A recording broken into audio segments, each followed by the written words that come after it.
अरे बिटिया, ये लाइट नहीं है, दिए की रोशनी है।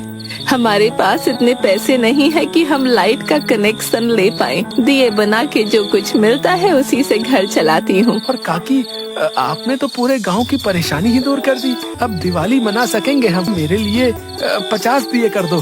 कितने रुपए हुए? हाँ, मेरे लिए भी 50। भैया मेरे लिए 60।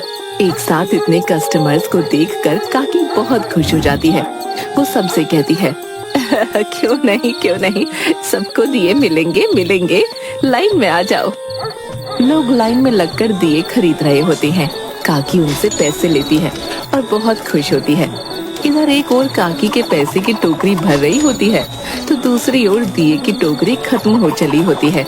दिए मांगने पर काकी बोलती है, अरे बेटा, अब और दिए नहीं बचे हैं। काकी, फिर हम दिवाली कैसे मनाएंगे? उदास ना हो बेटा, कल आ जाना, कल मैं सबको दिए दे दूंगी। उदास होकर बाकी के लोग अपने अपने घर चले जाते हैं। काकी उदास होकर बिस्तर पर लेटी हुई ऊपर देख रही होती है। कल सुबह से रात तक सारा दिन काम है, दिए बनाने हैं गांव वालों के लिए। मैं अकेले ये कैसे कर पाऊंगी? इतना काम है। राम राम, चलो सो जाती हूँ, कल सुबह जल्दी उठना है। टीपू सुल्तान गांव में सोचते सोचते आ रहे होते हैं। ये भोलू बिजली काटकर बॉस की नजरों में बड़ा ही खुद को हीरो समझ रहा है। इसको तो सबक सिखाना ही होगा। ठीक बोल रहा है तू। चलते चलते टीपू सुल्तान की नजर गांव के 2-4 घरों पर पड़ती है, जहां दिए जल रहे होते हैं। टीपू सुल्तान शॉक हो जाते हैं। वो बोलते हैं, भोलू ने अपना पूरा काम किया नहीं और बॉस की नजरों में हीरो बन रहा है। रुको, अभी बॉस को बताता हूँ कि गांव में रोशनी अभी भी है। भूत बॉस सो रहा होता है कि तभी वहाँ टीपू सुल्तान अचानक से आ जाते हैं और जोर से कहते हैं, भूत बॉस। का काल अचानक उठता है। भूत बॉस, ये भोलू ने अपना काम पूरा नहीं किया। गांव में अभी भी रोशनी है, लोग नहीं डर रहे। क्या कहा? गांव में अभी भी रोशनी है? ए भोलू! जोर से चिल्लाने की वजह से भोलू तुरंत कक्काल के पास आ जाता है और बगल में टीपू सुल्तान को देखता है। क्या रे भोलू, तू बोला कि गांव में रोशनी नहीं है, हर तरफ अंधेरा है, डार्क ही डार्क। फिर गांव में रोशनी आई कैसे? मुझे क्या पता बॉस, मैं अभी जाकर देखता हूँ। गो फास्ट, वरना अभी मैं कर दूंगा तुझे ब्लास्ट। भोलू भूत को डांट सुननी पड़ती है कि देख टीपू हटेला मन ही मन मुस्कुराता है।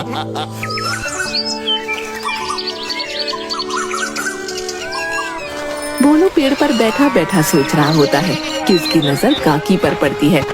काकी गांव के बाहर से मिट्टी ला रही होती है। भोलू को शक होता है।